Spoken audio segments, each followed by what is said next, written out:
Some of you might have noticed this really sick looking PC setup I have back here.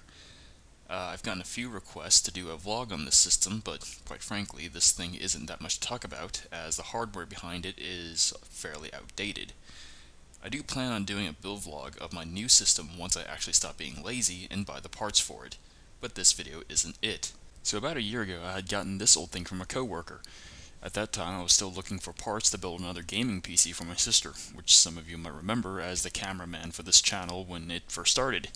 Problem with it was that it wouldn't boot, so I elected to have a look at it, and instead I was given it for parts. Well, it turns out that only the hard drive was dead, as it made a clicking noise when I booted the system up. So after removing the drive and booting into BIOS to see what kind of hardware this thing has, I wasn't very amused to find that it was only a dual core with a whopping 1 gig of RAM. Yay. So I had to put that thing into storage, knowing that the hardware was still in working order, waiting for a day like today where I'm going to use it to build a media PC for the kitchen, because we had cancelled cable TV. The hardware I have on hand is a Athlon 3800 Plus, 1 gig of DDR2 RAM, yeah, that's not a misspeak, a 80GB Hitachi Desktop hard drive, some generic CD drive, both of which run on a parallel ATA connection, an unmarked motherboard of questionable quality, and a fantastic power supply.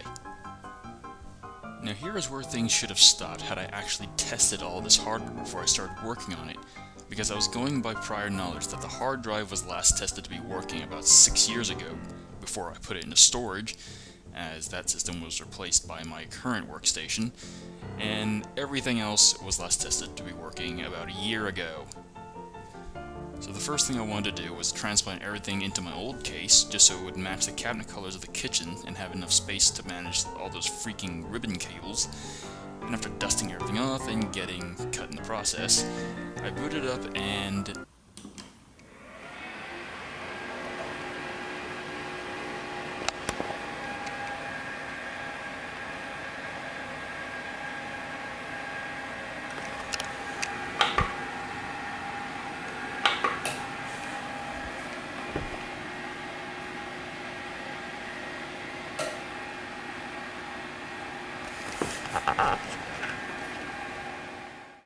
no post, no video, and shockingly no post code, despite the fact that there was a built-in motherboard speaker.